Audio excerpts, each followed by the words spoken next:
Vamos lá. Hebreus, capítulo 12.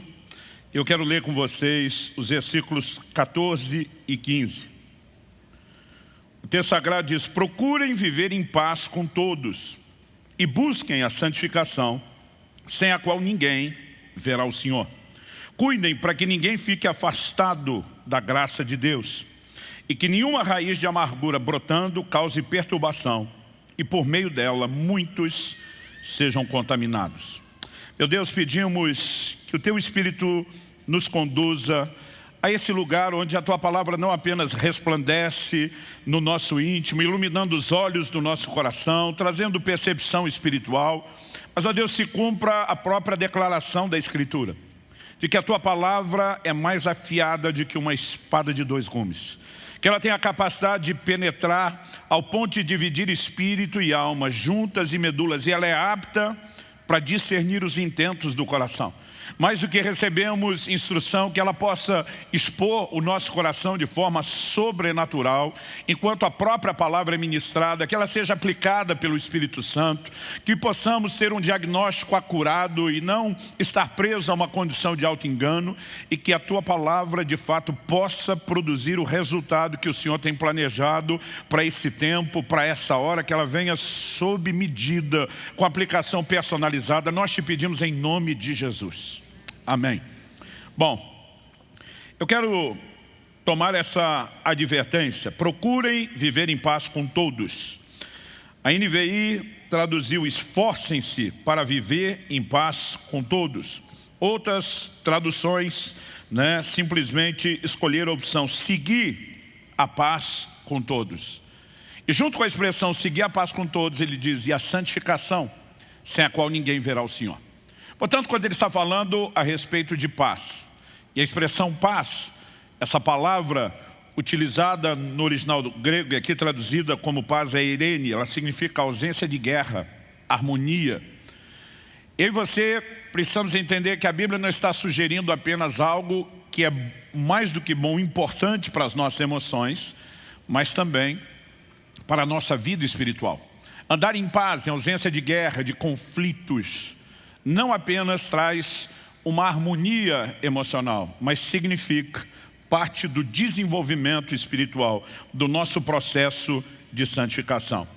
Dito isso, na sequência, o versículo 15 faz a advertência: cuidem. Outras traduções dizem: tomem cuidado. Cuidem para que ninguém fique afastado da graça de Deus e que nenhuma raiz de amargura brotando cause perturbação e por meio dela muitos sejam contaminados. Depois de falar de paz, com recheio de santificação, mesclando paz com o que será dito, a Bíblia fala a respeito de um cuidado que eu e você devemos tomar com essas tais raízes de amargura. E é sobre isso que eu quero falar hoje. O tema da minha mensagem não é apenas um chamado ao exercício do perdão, mas talvez a gente possa se concentrar principalmente em evitar a raiz de amargura do que só apenas lidar com ela. E na minha mensagem, ao falar a respeito das raízes de amargura, eu quero começar enfatizando a importância de evitá-las. Mas vou terminar também falando a respeito de como tratar com elas se falhamos em evitá-las no meio do processo. E eu gostaria que a gente pudesse olhar para esse assunto não como algo que diz respeito apenas a preservar a ordem emocional do nosso ser. Nós precisamos entender que o assunto é espiritual.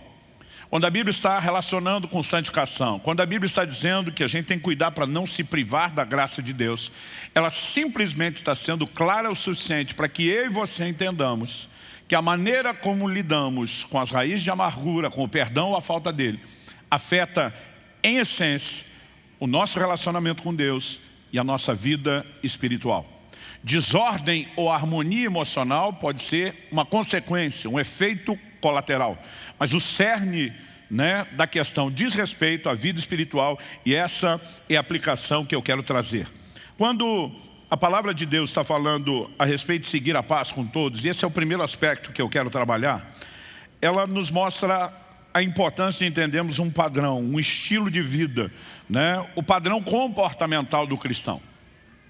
Em segundo lugar, Quando eu falar da consequência de não seguir a instrução de seguir a paz com todos, que é privar-se da graça de Deus, eu quero ampliar talvez o peso ou o choque que a advertência carrega. E nesses dois primeiros pontos, seguir a paz com todos, privar-se da graça, eu quero trabalhar principalmente o conceito de que nós precisamos evitar a ofensa, ou a armadilha da ofensa, do ressentimento, da amargura. Mas depois, em terceiro e último lugar, eu vou trazer a perspectiva bíblica de como lidarmos com a raiz. Se falhamos em evitar, como evitar que esse processo continue e como nós podemos resolver esse tipo de coisa ou de questão. Na segunda carta de Paulo aos Coríntios, no capítulo 2, nos versículos 10 e 11, o apóstolo Paulo aborda a questão do perdão e ele eleva esse assunto para o plano espiritual, que é a leitura que eu quero que a gente tenha. Não se trata apenas de uma questão de ordem emocional, mas da vida espiritual. Ele diz assim, versos 10 e 11 de 2 Coríntios 2, a quem vocês perdoam alguma coisa, eu também perdoo. Pois o que perdoei, se é que perdoei alguma coisa, eu fiz por causa de vocês na presença de Cristo. Preste atenção à frase, na presença de Cristo. No 11 ele diz, para que Satanás não alcance vantagem sobre nós, pois não ignoramos quais são as intenções dele. Outra tradução diz, pois não ignoramos as suas maquinações, os seus ardis. Então o apóstolo Paulo está falando que uma decisão de perdão é algo que se faz na presença de Cristo. Vida espiritual, relacionamento com Deus. E ele diz, e esse zelo por manter esse assunto bem resolvido na presença de Cristo, é para que Satanás não leve vantagem sobre nós, não alcance vantagem sobre nós. O que significa que num ambiente onde não há perdão, há um espaço para ação, influência, eu diria até controle maligno. A ofensa é uma armadilha que Satanás usa. Deus nos criou como seres relacionais. Uma das primeiras declarações que Deus faz sobre o homem, lá no início no Éden, não é bom que o homem esteja só. A sabedoria bíblica aponta com clareza para isso. Provérbios 18:1 diz, aquele que se isola insurge-se contra a verdadeira sabedoria e busca só o seu próprio desejo. Agora, por que muitas vezes alguém vai insurgir-se, rebelar-se contra a sabedoria do convívio social? A Bíblia diz, ele quer o seu desejo, porque o convívio social envolve, entre outras coisas, renúncia, abrir mão, adequações, adaptações. Porque quem dera todo mundo, é o que nossa cabeça equivocadamente pensa, quem dera todo mundo fosse como a gente. Normalmente a forma como olhamos o mundo diz respeito ao jeito que nós somos. Normalmente temos a tendência, salvo aqueles momentos de crise pessoal, na hora que vamos analisar o mundo, nós temos a tendência de achar que o nosso temperamento é o melhor. Quando estamos em crise conosco mesmo, a gente consegue botar um monte de defeito, mas se comparar com os outros, nós somos os melhores. Então todo mundo deveria agir e comportar como a gente. Mas nós temos temperamentos, estilos de ser completamente diferentes. Aliás, eu costumo dizer, e Deus sabiamente distribuiu isso com a harmonia necessária. Um dia eu estava comentando com a minha esposa, eu falei, olha, dizem que a quantidade de coléricos, que é o meu temperamento, é de cerca de 3% apenas da população. Eu falei, por que tão poucos? Minha mulher falou, porque a gente não aguentaria mais de vocês.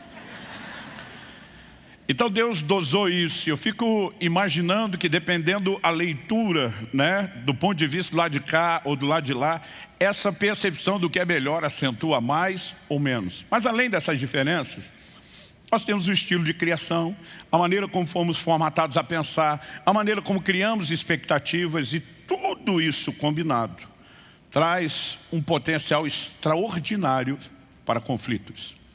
Deus nunca disse que eu e você não teríamos conflitos. A Bíblia nos instrui a administrá-los e mostra que no meio desse ambiente os aprovados se manifestam. Logo, os reprovados também se destacam. Paulo escreve aos Coríntios e diz, importa que entre vós haja facções, divisões, confusões. Ele diz, a fim de que os aprovados se manifestem. Nós tanto podemos amadurecer nesse tipo de processo, como a nossa maturidade começa a ser colocada em evidência à medida que aprendemos a lidar corretamente. Eu e você precisamos entender que quando Jesus disse, no mundo tereis aflições, Ele não estava falando só de circunstâncias externas. Muitas vezes nossas aflições, elas têm a ver com o comportamento das pessoas.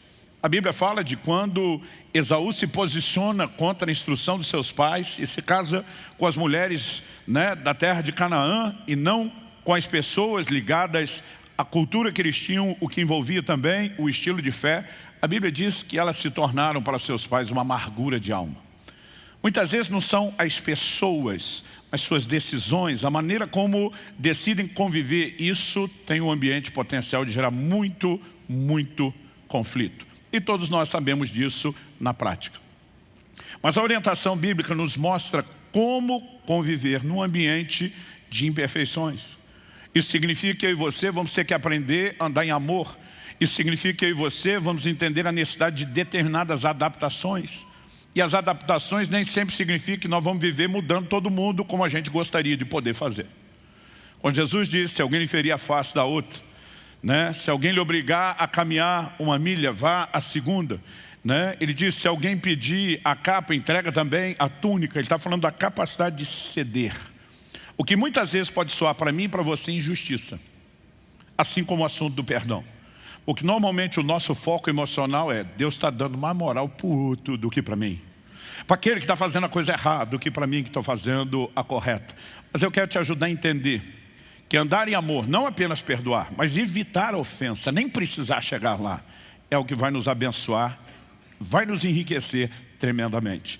E isso precisa ser uma escolha e fruto de um entendimento, não só de amadurecimento emocional, mas de entendermos que isso é crescimento espiritual. A Bíblia chama de santificação. Porque errar no terreno do perdão não traz só desordem emocional. A Bíblia classifica a falta de perdão como pecado. Ele contamina o processo de santificação. Ele nos desconecta de Deus e nós precisamos olhar para isso com seriedade. Então, quando você entende que de fato Satanás tem artimanhas, armadilhas, ele decide usar ofensa e que Deus está nos advertindo, ele está dizendo potencialmente você tem a chance de morder essa isca. Potencialmente você corre o risco de ser pego nessa armadilha. Então a Bíblia nos chama ao cuidado e andar nesse lugar onde a gente escolhe seguir a paz. Seguir a paz não significa que eu e você não teremos conflitos, significa que nós precisamos aprender a administrar conflitos. Quem está entendendo aí, diga amém. Um dia desses, ouvi um comentário de uma pessoa que foi questionada como ela chegou aos 50 anos de casado. E ele disse, eu sou de uma época onde a gente arrumava as coisas que quebrava e não jogava fora. Obviamente ele estava falando sobre a maneira como lidamos com eletrodomésticos, por exemplo. Hoje em dia, dependendo do aparelho que você tem que estraga, não vale mais a pena arrumar, a gente troca. Antigamente era diferente, se consertava, não se trocava. E esse tipo de mentalidade vai se desenvolvendo a ponto de tornar tão comum que nós vamos transferindo o que fazemos com coisas para aquilo que fazemos com as pessoas. Isso tem trazido muito dano. As pessoas não sabem lidar com conflitos, não sabem administrá-los. Isso se torna um exercício em todas as áreas da vida. Eu costumo dizer, a pessoa tem um problema com o vizinho, ela prefere mudar de casa. Ela tem um problema com o colega do trabalho, ela prefere mudar de emprego. Então essa atitude, eu me mudo em vez de resolver, faz o quê? A pessoa tem problema com alguém da igreja, ela muda de igreja. E o pior, tem um problema com o cônjuge, ele escolhe mudar de cônjuge. Nós precisamos entender que há uma orientação bíblica que diz respeito à maneira como nós devemos nos conduzir nos relacionamentos. Isso é parte e expressão do nosso cristianismo e vai afetar diretamente a nossa relação com Deus. Então, se a Bíblia chama seguir a paz com todos de um processo de santificação, de avanço, de crescimento, não seguir é retrocesso, é queda e compromete a vida espiritual. A primeira coisa que deveria nortear a minha e a sua vida não é apenas arrumar o erro, mas evitá-lo. Por exemplo, melhor do que receber o perdão para um pecado cometido é não pecar. Melhor do que precisar perdoar alguém é não alimentar a ofensa. E a primeira instrução bíblica para mim, ela é claramente preventiva. Sigam a paz com todos. Depois de orientar a seguir a paz, A segunda orientação que vem na sequência, ela já está no versículo 15 de Hebreus 12 que nós lemos. Ela diz respeito a um cuidado muito específico. Ele diz assim: cuidem para que ninguém fique afastado da graça de Deus. A NVI traduziu que ninguém se exclua da graça de Deus. Outra tradução diz que ninguém se prive da graça de Deus. Como eu posso me privar da graça de Deus? O texto é claro. Ele, quando diz que nenhuma raiz de amargura brotando cause perturbação e por meio dela muitos sejam contaminados. A falta de perdão, tu sustentando isso desde o início e você repetitivo, ela não é apenas um problema de ordem emocional. Ele não traz caos e um transtorno apenas no nosso ambiente emocional. Ele afeta a nossa vida espiritual. Nós vimos que perdão se pratica na presença de Cristo e que quando isso não é feito, Satanás leva vantagem sobre nós. Como? Uma das formas como o diabo consegue ter vantagem é porque o fluxo da graça de Deus. E eu e você precisamos lembrar que a graça determina todo o pacote da salvação, não só o início da conversão. Quando Efésios 2,8 diz, pela graça sois salvos, mediante a fé. Eu e você precisamos entender que tudo o que recebemos de Deus é uma expressão da graça de Deus. Quem está entendendo? Agora, não só a conversão, todo o crescimento, a santificação, as bênçãos, o favor, tudo que Deus fará na minha e na sua vida é uma expressão da graça. Mas a graça não age sozinha. A graça não age de forma unilateral. Se assim fosse, não haveria uma orientação bíblica, que ninguém se prive da graça, que ninguém se exclua da graça, que ninguém se afaste da graça. Se a graça agisse sozinha de forma unilateral, ela nos privaria de si, mas não o contrário. Mas quando a Bíblia está dizendo para que eu e você não nos privemos da graça, significa que a graça não age sozinha. Aliás, eu gosto de dizer que na definição teológica a graça não age, ela reage, ela interage. E quando eu e você começamos a entender isso, desde a conversão, Romanos 5,2 diz, pela fé temos acesso a essa graça. Se a graça agisse sozinha, era ela que nos acessava. Quando a Bíblia está dizendo que pela fé nós acessamos, significa que nós temos responsabilidade, nós temos parte no processo. E podemos agir de uma forma errada a ponto de comprometer o fluxo da graça de Deus na nossa vida. Agora, se tudo o que provamos de Deus depende da graça, e nós comprometemos o fluxo da graça, o quão danoso, o ressentimento, a amargura, a falta de perdão pode se tornar. O apóstolo Paulo escreve em 2 Coríntios, no capítulo 6 e no versículo 1. Ele diz, nós, na qualidade de cooperadores com Ele, cooperadores de Deus, vos exortamos a que não recebais em vão a graça de Deus. Primeiro ele diz, na qualidade de cooperadores. A palavra aqui traduzida cooperadores, sinergia. Cooperar é operar juntamente com, é trabalho conjunto. Então Paulo está deixando claro, Deus não trabalha sozinho. Nós temos que trabalhar com Ele. Há uma interação entre Deus e os homens. Ele diz, na qualidade de quem tem que cooperar, a exortação que eu vou fazer tem que ser entendida sob essa lente, cooperação. E diz, eu exorto vocês, não recebam a graça de Deus em vão. Quem está dizendo, Deus está liberando graça. Tem um fluxo da graça. Da parte de Deus, o fluxo da graça não será estancado. Mas você pode se privar do que Ele está liberando. Então imagine um eletrônico ligado à tomada como um computador. E alguém simplesmente passa e corta o fio da tomada. Ainda tem energia lá? Tem. Ele ainda está sendo liberado o fluxo de energia? Sim. Mas porque houve uma desconexão com o fluxo, aquele eletrônico que depende de energia não vai funcionar. Não é por má vontade da eletricidade. É simplesmente porque houve uma desconexão. E a Bíblia está dizendo, tomem cuidado para não se excluir da graça de Deus. Quem está acompanhando a ideia? Então, o apóstolo Paulo escreve aos Gálatas e ele diz, eu não anulo a graça de Deus. Por que ele diria isso, se não é possível anulá-la? Seria quase que a mesma coisa que hoje em dia alguém queria se orgulhar e dizer, eu não mato Deus, mas Deus não pode ser morto. Do que é que você está se orgulhando? Então Paulo está falando sobre anular a graça e diz, então não receba a graça de Deus em vão. E você precisamos entender como o perdão que eu e você recebemos de Deus foi liberado sobre nossa vida. Graça. E quando entendemos isso, que o perdão de Deus é uma expressão da graça, o que significa a decisão de não perdoar? Em Mateus 6, 14 e 15, ali naquele contexto da chamada oração do Pai Nosso, que nos ensina a declarar perdão sobre os outros, Jesus termina dizendo: porque se perdoarem aos outros as ofensas deles, também o Pai de vocês que está no céu perdoará vocês. Se porém não perdoarem aos outros as ofensas deles, também o Pai de vocês não perdoará as ofensas de vocês. Como recebemos o perdão de Deus? Graça. Mas quando nos recusamos perdoar o próximo, Deus está dizendo: eu vou retirar o fluxo da graça que te oferece perdão, pela sua decisão de não perdoar. Então a escolha de não perdoar nos priva do fluxo da graça de Deus. Não podemos olhar para isso e achar que é apenas um assunto relacional ou de ordem sentimental. Nós precisamos entender que, em essência, ele diz respeito a questões espirituais, por isso que está relacionado com a nossa santificação. Na parábola do credor incompassível, em Mateus 18, Jesus fala de um camarada que era uma dívida impagável quando você faz aquela conta. O tempo, os anos de trabalho, ele não conseguiria pagar aquilo. E a Bíblia fala que aquele senhor, aquele rei o perdoou. Mas depois ele encontra um conservo que ele devia algo bem menor, comparado à dívida eterna que ele tinha.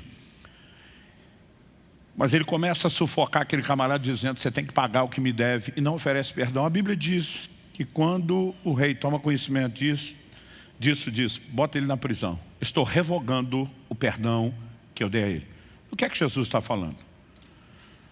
Eu e você recebemos o perdão de uma dívida imensa da parte de Deus.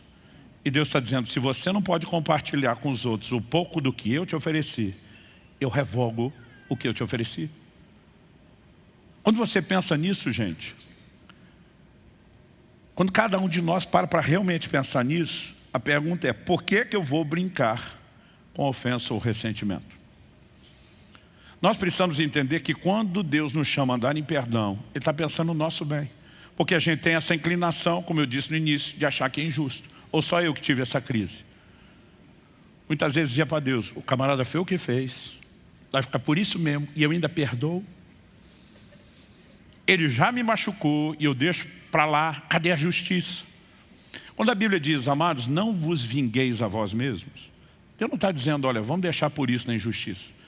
A Bíblia diz: não vos vingueis a vós mesmos, mas dai lugar à ira. Quando eu e você decidimos não vingar, a gente está colocando a situação nas mãos do reto juiz. Não significa que não haverá justiça, significa que ele determinará a justiça. Embora esse juiz é misericordioso, porque quando você é o ofensor, você está esperando que ele tenha misericórdia de você. Quando você é ofendido, você não quer que Deus tenha misericórdia do outro lado. E Deus consegue lidar bem com todas as partes, porque a Bíblia diz que Ele nos ama e não faz acepção de pessoas. Eu fico perguntando para Deus: a gente deve dar um trabalho enorme. O Senhor tem que ser muito Deus para conseguir lidar e equilibrar todas essas coisas juntas. Mas algo que tem que ser certo para mim e para você é que Deus não é injusto. Os antigos diziam que o ressentimento é algo semelhante à atitude de quem todo dia toma um pouco de veneno, esperando que quem o ofendeu morra. Quem está morrendo é ele. Então Deus não está sendo injusto com você quando te pede para perdoar. Ele está dizendo: você já foi ferido e eu estou correndo o risco de perder você. Porque você vai se privar da graça de Deus, vai comprometer o processo de santificação, vai interromper o nosso relacionamento e você será o grande prejudicado. Em outras palavras, é como se Deus estivesse tentando gritar para mim e para você: eu estou tentando salvar você e não trolando você. E esse entendimento bíblico precisa estar dentro de nós, porque muitas vezes, já que é uma maneira como o diabo leva vantagem, ele sabe jogar com as emoções. Ele sabe alimentar esse sentimento de injustiça justamente para que a gente não perdoe. E quando eu olho para a Escritura, eu vejo que a falta de perdão, ela é chamada na Bíblia de prisão. Tanto na parábola do credor incompassível, quando ele joga na prisão, e outra, não é só na prisão. E dizia: o entregue aos verdugos. Verdugos são torturadores. Essa prisão não é a prisão literal. Quando você só lê a declaração de Jesus, feita lá em Mateus, no capítulo 5, no versos 23 a 26, eu quero refrescar sua memória com o texto, embora ele seja conhecido. Jesus diz assim: portanto, se você estiver trazendo a sua oferta ao altar, e lá se lembrar que o seu irmão tem alguma coisa contra você. Interessante que aqui não é nem só você ter algo contra o outro. E às vezes lembrar que o outro tem algo contra você. E às vezes a gente tem a mania de dizer: não fiz nada demais, mimimi dele. Mas Deus está falando de uma escolha de andar em paz. onde a gente não apenas oferece perdão a quem nos ofende, mas onde a gente tenta consertar quando percebe que, consciente ou inconsciente, com intenção ou sem intenção, ofendemos. Ele diz, e se lembrar que o irmão tem algo contra você, deixa diante do altar a oferta. Ele diz, não entrega ainda não, põe ela no stand-by. Vá primeiro reconciliar-se com o seu irmão. Resolveu isso? Volte e faça a sua oferta. Algo que eu e você precisamos entender é que nossos relacionamentos, ou a maneira como escolhemos vivê-los, não tem um impacto só na horizontal, a maneira como lidamos com as pessoas, mas eles afetam a vertical, o nosso relacionamento com Deus. É por isso que Pedro diz, maridos, amem as vossas esposas, honrem as vossas esposas, tratem-nas como vaso mais frágil. Ele não está só dando uma dica de um marido sábio, dizendo, meu amigo, se tu quer ter um pouco de paz e harmonia debaixo do teto, um pouquinho mais de alegria, trate bem. E diz assim no final, para que não sejam interrompidas as vossas orações. Então ele está dizendo para os maridos, os cabeças do lar, ele está dizendo, cabeção, se você não tratar direito sua mulher, você não tem um problema só na horizontal, o que já não vai ser bom para você. Você tem um outro na vertical. Suas orações serão interrompidas, porque a forma errada de viver relacionamentos interrompe o relacionamento com Deus. Paulo escreve a Timóteo e diz, eu exorto, pois que os homens orem em todo lugar, levantando mãos santas, sem ira nem contenda. Definição de mãos santas, sem ira nem contenda. Ira e contenda é o quê? Pecado de relacionamento. A menos que você tenha a habilidade de se irar consigo mesmo e só contender consigo. O que normalmente a gente não costuma presenciar.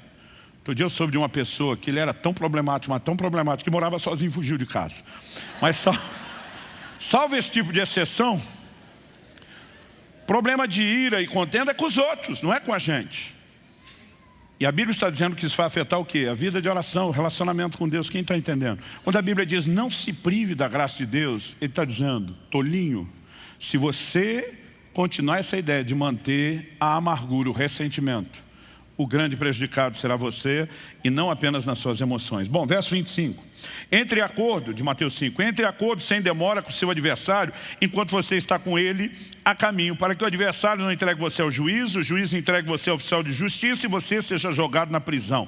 Em verdade, eu lhe digo que você não sairá dali enquanto não pagar o último centavo. Alguns acham que Jesus estava falando só de evitar a prisão natural, por meio de um acordo. Mas quando eu e você olhamos o pacote do ensino de Jesus, inclusive Mateus 18, a parábola do credor incompassível, que diz que vai para a prisão, que vai ter tortura, nós entendemos que a Bíblia está falando em essência de uma prisão espiritual. Quando eu e você nos privamos da graça, saímos da esfera da ação de Deus, entramos num lugar onde Satanás leva vantagem, ele consegue nos prender. E além de prender e amarrar nossa vida, a Bíblia diz que essa prisão tem verdugos, torturadores. Muitas pessoas têm sofrido desnecessariamente porque caíram nessa armadilha. Sofrem no plano espiritual, sofrem no emocional, sofrem no físico. Inúmeras enfermidades se manifestam tendo origem na falta de perdão. Alguns dizem, isso não é patológico. Falei, então que seja espiritual, mas que vai ter verdugo, vai. E eu não quero saber qual a origem, eu quero evitar o problema. E a Bíblia nos pontua um comportamento que pode nos proteger disso. Quem está entendendo, diga amém. Terceiro e último lugar. Depois de entender a importância de seguir a paz com todos e o motivo principal para não se privar da graça de Deus, e esses dois primeiros tópicos nos ajudam a evitar a ofensa, eu quero falar agora a respeito de lidar com a raiz de amargura. Pastor, se eu não evitei, ou até consegui evitar em tantas coisas, mas acabei caindo nessa armadilha, como eu lido com isso? Seguir a paz é nem precisar perdoar, é viver acima da ofensa, é escolher andar em amor. Eu e você podemos viver nesse lugar. Isso é uma escolha e é uma decisão. Agora, não significa que nós damos manutenção a esse comportamento só com recursos humanos, naturais. Romanos 5,5 diz que o amor de Deus é derramado em nossos corações pelo Espírito Santo. Paulo escreve aos Gálatas e diz, o fruto do Espírito é amor.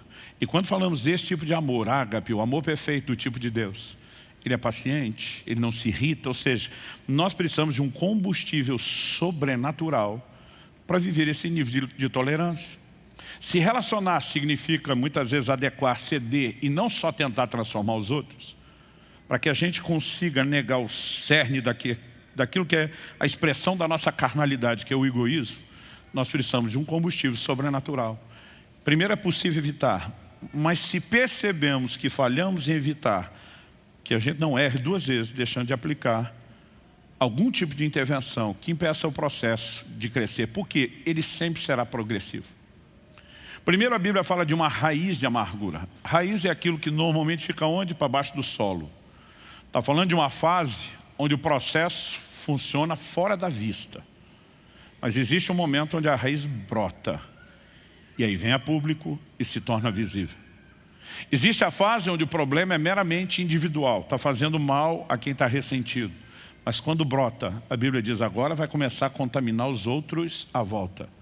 E aquilo que antes era um problema para a emoção de um indivíduo e para a vida espiritual de um indivíduo, agora pode progredir, se tornar um problema para as emoções e para a vida espiritual de vários indivíduos.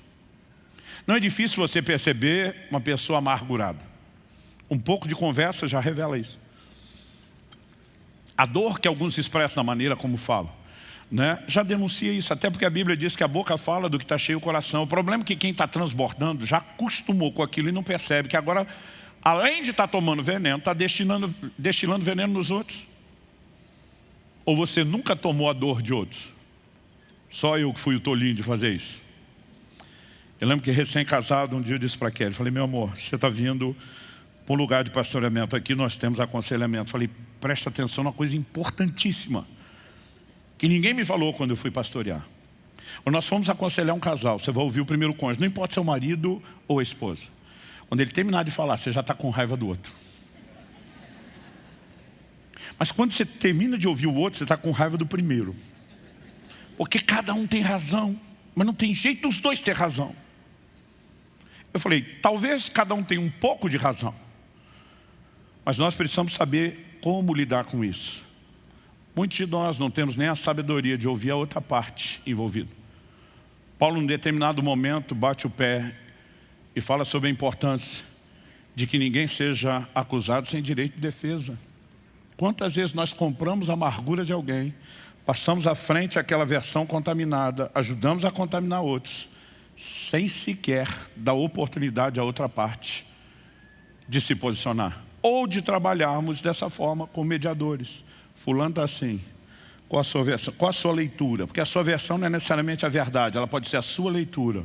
Então eu, como alguém de fora, sem me envolver, posso ajudar vocês. Nós precisamos ser muito vigilantes nisso. Mas pastor, não evitei, a raiz da amargura entrou. O que é que fazemos agora? Logicamente que a resposta, se a gente for falar só de forma direta, perdão. Mas a gente precisa entender melhor a dinâmica de funcionamento do perdão. E antes de falar de princípios bíblicos para aplicar o perdão, eu gostaria que a gente entendesse o seguinte: se a Escritura comparou a amargura a uma raiz, que depois brota, tem todo um paralelo do funcionamento das plantas. Considerando isso, eu e você precisamos pensar em outras informações que a Bíblia nos dá a respeito das plantas, que não são meramente informação, né, de ordem botânica, para a gente acumular conhecimento. Mas também tem aplicações espirituais. Um dia eu estava lendo Mateus capítulo 13, a parábola do semeador. E eu percebi que Jesus menciona que uma das sementes caiu em solo rochoso, pedregoso. Na hora de explicar, ele fala de como a semente germina ali, mas a raiz não consegue se aprofundar. Por quê? Tem pouca terra, tem pedra logo. E porque a terra não é profunda, a raiz não consegue, ela fura o solo, mas não fura a pedra. Então ela acaba ficando, na sua maioria, exposta para o lado de fora. Quando a raiz foi desenhada pelo Criador para ficar do lado de dentro, debaixo da terra. Por quê? Lá no escuro, ela sobrevive. Jesus diz que essa que fica na superfície, quando sai o sol, ela seca e ela morre. Quando falamos de uma semente como a palavra de Deus que vai dar bons frutos, nós não queremos que morra. Mas quando estamos falando de uma raiz de amargura, nós queremos é que a miserável morra, porque senão ela vai nos matar. E a Bíblia está dizendo que se a gente tira do escuro de debaixo do solo e traz a luz de Deus, essa raiz pode secar. O problema é que por muito tempo a gente não traz isso à luz. E depois, quando ela ganha força e finalmente brota, ela vai tornar público. Mas agora eu e você estamos na fase em que se tornou público não para abortar o processo. Agora é para contaminar os outros. Nós precisamos ser honestos com sentimentos que a gente não consegue lidar. Não só conosco mesmo e com Deus. Eu acho que em primeiro lugar trazer a luz diante de Deus. Mas a Bíblia fala a respeito da necessidade de que a gente confesse as coisas uns aos outros. E para mim tem sido importante ao longo da caminhada não só dizer para Deus, mas às vezes chamar alguns amigos e dizer: ei, ora comigo.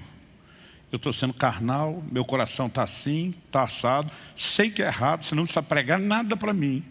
Só preciso expor. Não estou lidando como deveria. E a Bíblia diz, não só para a gente confessar as culpas uns aos outros. O texto diz, e orai uns pelos outros para serdes curados. Quantas vezes só de cuspir aquele veneno, de vomitar, colocar aquilo para fora, e dizer agora bota a mão na minha cabeça, ora comigo, me ajuda.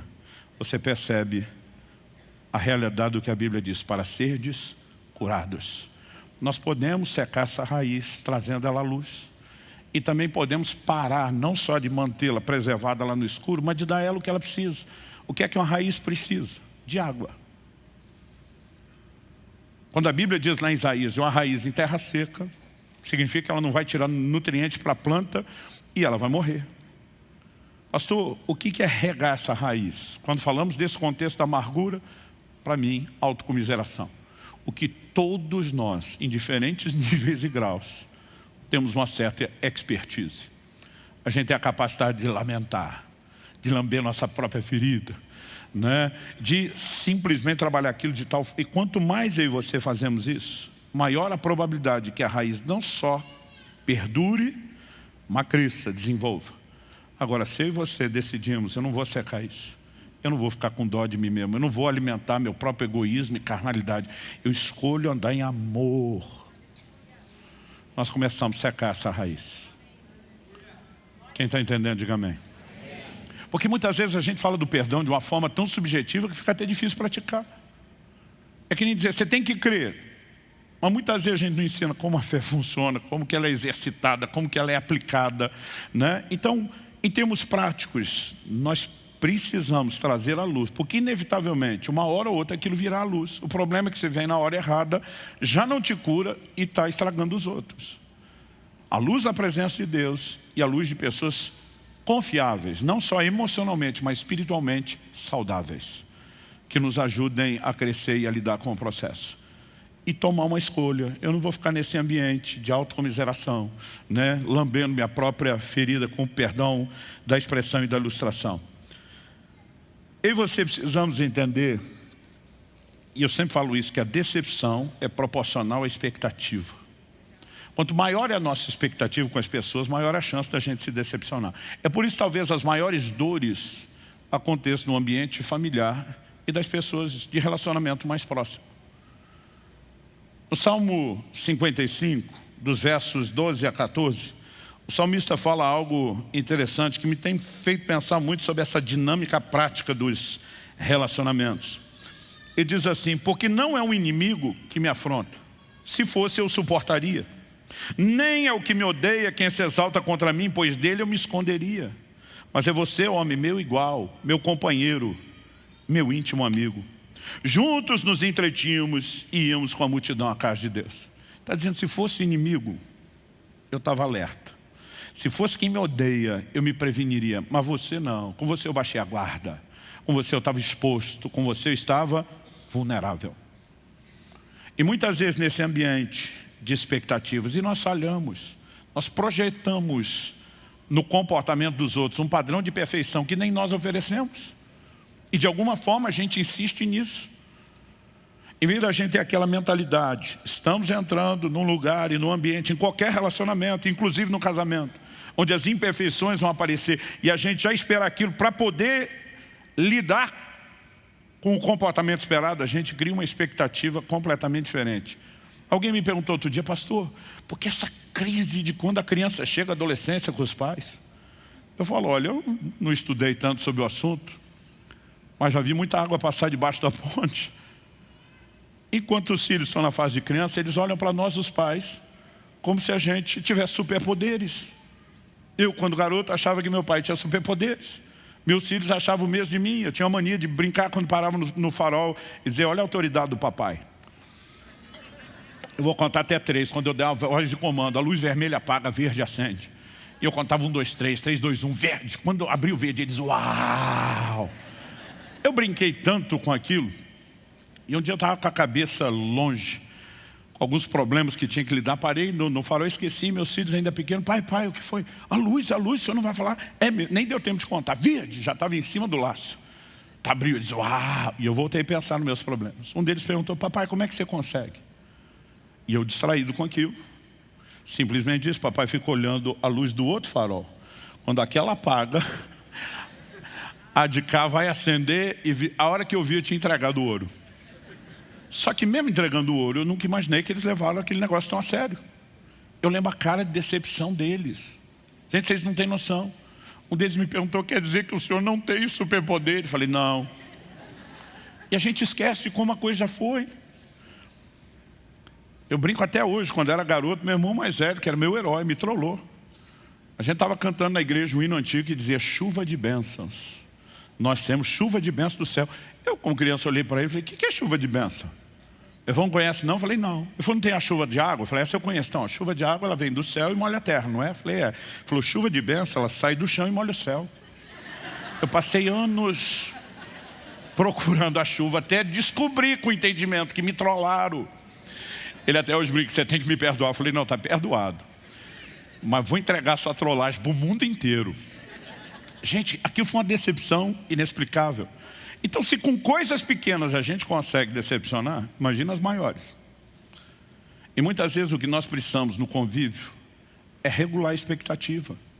Se eu não sou perfeito, vou falhar com os outros, por que é que eu espero perfeição dos outros e já não projeto que eu tenho que estar pronto para lidar com falhas? Nós precisamos reprogramar a maneira de pensar e viver os relacionamentos à luz da Escritura. Deus, o Criador, o fabricante, deu para mim e para você, quando nos criou o manual do fabricante, que nos ensina a relacionar. E depois de entender essas dinâmicas, que para mim não são só ferramentas psicológicas, espere corretamente. Outra coisa, de forma prática, quando Jesus está na cruz e diz, Pai, perdoa-lhes, porque não sabem o que fazem. Ele nos ensina a olhar para o ofensor como vítima. Ele é vítima da ignorância, ele é vítima de alguém que o feriu. Muitas vezes nós não conseguimos perceber o comportamento e a reação de alguns. Mas a gente poderia ter um pouco de empatia se você conseguir se colocar na pele do outro. Eu lembro de uma ocasião, eu estava na praia, estava um tempo meio nublado e eu não me toquei que sem o sol aparecer forte, o mormaço queimaria, não usei protetor solar, e depois de uns dias eu volto para a igreja como? Está tão queimado que mal conseguia dormir à noite. Eu lembro quando chego na igreja, revejo alguns amigos, a gente, todo mundo com saudade, alguns já abrem o braço para te abraçar, e eu, não me toque, porque quem está machucado não consegue ver no abraço uma expressão de afeto, aquilo é uma ameaça. Emocionalmente, nós temos muita gente agindo assim o tempo todo. E às vezes você pergunta que bicho mordeu essa criatura. Em vez de perguntar para a própria criatura o motivo do comportamento, a gente fica julgando e avaliando. Jesus elogia Natanael, diz, eis um verdadeiro israelita em quem não há dolo. Natanael vira para Jesus e diz, de onde o senhor me conhece? Eu digo, caramba, não dá nem para elogiar, o cara é quase como, quem o senhor pensa que é para falar bem de mim? Você nem me conhece. Eu estou falando bem de você, não estou falando mal, mas não me conhece. Na hora que eu tenho vontade de parar na frente de alguns e dizer, alô? Mas sabe, se você aprendemos a nos colocar no lugar de outros, a gente pode regular algumas coisas. Isso é mais do que ferramenta emocional. São orientações bíblicas, práticas e sábias. Mas a grande ferramenta para o perdão, ela é de ordem espiritual. Além do amor de Deus que é derramado em nossos corações, o perdão é um ato de fé. De acordo com a Bíblia, o perdão não tem a ver com merecimento. Eu vejo muita gente, fulano merece que eu perdoe. Eu digo, e você merecia que Deus te perdoasse. Efésios 4:32 diz que nós temos que perdoar como Deus em Cristo nos perdoou. A gente merecia? Não. Então a gente oferece perdão sem outro merecer. Nós recebemos perdão por misericórdia, porque é que agora, para oferecer perdão, tem que ter merecimento? Pastor, a teoria é bonita, exatamente. Como é que a gente pratica? Fé. Perdão não tem a ver com sentimento. E também Jesus disse que não é só da boca para fora. Ele disse que tem que perdoar de coração. Meu amigo, aqui está o negócio. Porque tem hora que você fala, tá bom, tá perdoado. E lá dentro você sabe que está gritando, tá coisa nenhuma, cruzei o dedo. Não que você queira, mas sua emoção está te prendendo dessa forma. Quando Jesus, em Lucas 17, fala sobre a quantidade de vezes que os discípulos tinham que perdoar quem ofendesse no mesmo dia, os discípulos dizem, Senhor, aumenta a nossa fé. Eles não estão dizendo que não tem fé. Eles estão dizendo, por isso o Senhor está falando que nós precisamos de mais fé do que o que nós temos. Os caras já eram enviados por Jesus para ressuscitar morto, levantar paralítico, abrir o olho do cego, o ouvido do surdo, a boca do mudo. Eles já estavam vendo milagres extraordinários.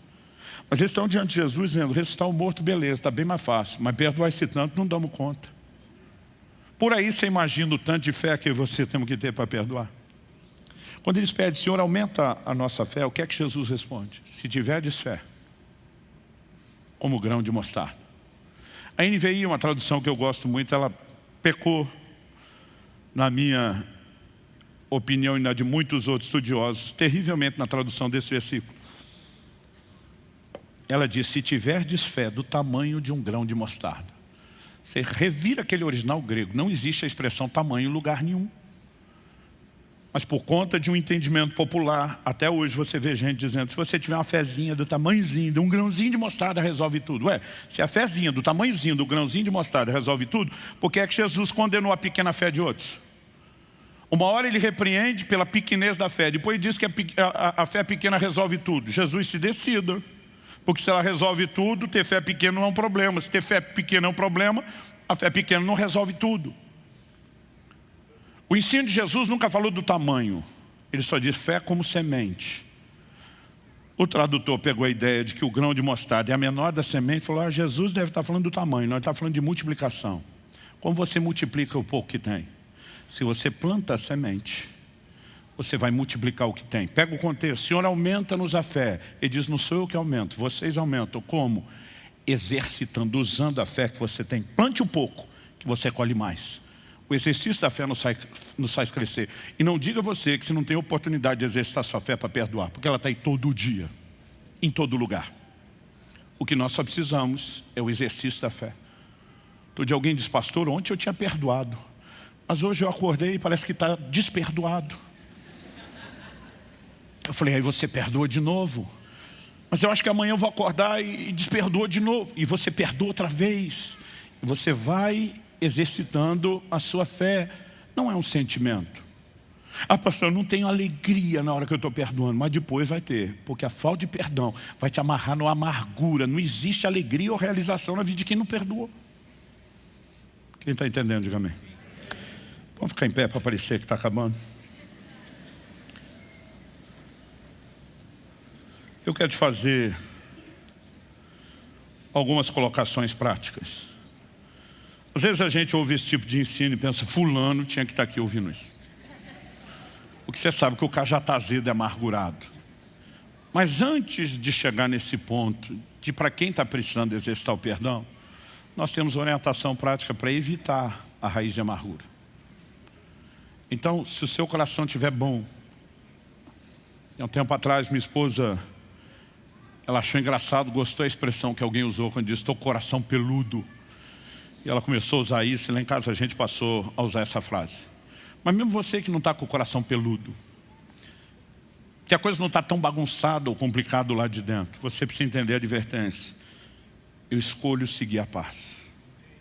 Isso não significa que nós não podemos divergir de opiniões, que nós não podemos confrontar e repreender pessoas. Mas a gente escolhe fazer essas coisas num gesto de amor. Então tem gente que repreende, é mais como um ataque, não é a tentativa de recuperar o irmão. Jesus disse, se o teu irmão pecar contra ti, vai lá e repreende ele. O que é repreender? É dar presta atenção. E disse, se ele te ouvir, você ganhou o seu irmão. Então qual é o propósito da repreensão? É ganhar, não é espanar. Agora, alguns de nós já repreende para arrebentar o processo de vez. Você me bateu, eu te bato de volta, cada um para o seu canto. Isso não é a repreensão, isso é a fomentação da divisão. A repreensão é dizer, ei, talvez você não percebeu, mas você errou. Ou pelo menos minha leitura de que você errou é essa por causa disso, disso, disso. Na minha humilde opinião e no meu amor por você para preservar o relacionamento, nós precisamos arrumar isso. Agora Jesus diz, não ouviu você, desiste dele, não, volta com testemunhas. Porque você tem gente neutra. Pode ser que ele não está te ouvindo porque você também esteja emocionalmente afetado. Não ouviu as testemunhas, leva para a igreja. Mas se ouviu, ganhou o seu irmão. Sempre a ideia é ganhar, ganhar, ganhar. Não é desistir, não é estragar. Que Deus nos ajude a seguir a paz e a evitar. Mas se escorregamos e acabamos caindo nessa armadilha, que Deus nos ajude a escapar dela. Porque permanecer dela não traz só dano relacional, emocional.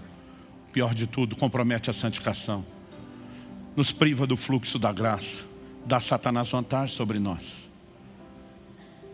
Eu tenho visto muita gente que quando entrou num lugar de perdão, e a maioria não faz isso porque acordou um dia dizendo, que vontade de perdoar que me deu hoje. Mas porque ela escolhe vencer a emoção por uma decisão e um ato de fé. Eu tenho visto gente ser curada não só nas suas emoções, no seu corpo. Pastor, toda enfermidade é uma desordem emocional da falta do perdão? Nem sempre. Pode ser que seja uma influência espiritual dos verdugos que levaram vantagem sobre você, mas não importa como entrou, o importante é que essa consequência saia. Não importa a origem, desde que ela vá embora.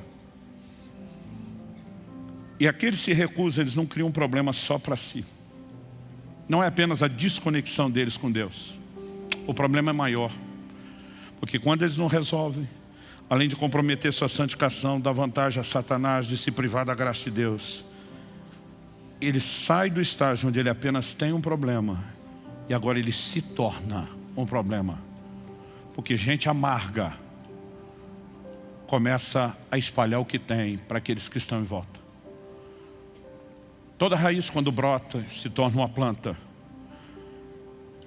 Ela vem a esse mundo para frutificar, para multiplicar. E com a amargura não é diferente. E nós precisamos conter esse dano. Quem está entendendo, diga amém. Eu gostaria de orar com vocês. Você, na verdade, não precisa ouvir a minha oração. Você já pode fazer a sua. Talvez você possa dizer, Senhor, eu quero que esse alerta fique não só na minha mente, mas entre de tal forma no meu coração que eu consiga discernir situações onde a armadilha da ofensa está na minha frente, evitar cair nela. Me ajude a guardar o meu coração. Talvez você diga, pastor, essa palavra hoje para mim é mais do que um alerta. A prevenção para não ter um problema é Deus me oferecendo a chance de interromper o andamento progressivo desse problema. Eu já estou com uma raiz de amargura no meu coração. E nós podemos trazê-la à luz, primeiro a presença de Deus, e quem sabe talvez você ainda entenda e Deus te direcione a expor isso para alguém maduro espiritualmente, que também te ajude no processo. Talvez você diga, pastor, eu já estou no último estágio.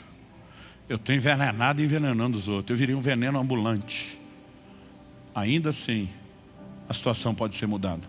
Qualquer que seja o lugar onde você esteja, a instrução bíblica é eficaz, é importante. Se não há raiz de amargura, ela é preventiva. Se há, Deus está oferecendo uma forma de você escapar. Talvez Ele esteja te orientando para ajudar pessoas que também vão precisar da sua ajuda. Qualquer que seja a dinâmica de aplicação, eu gostaria que você orasse por isso. Fala com Deus do seu jeito, da sua maneira, com as suas palavras. Eu quero orar por você, mas nem preciso ficar ouvindo a minha oração. Vá fazendo a sua.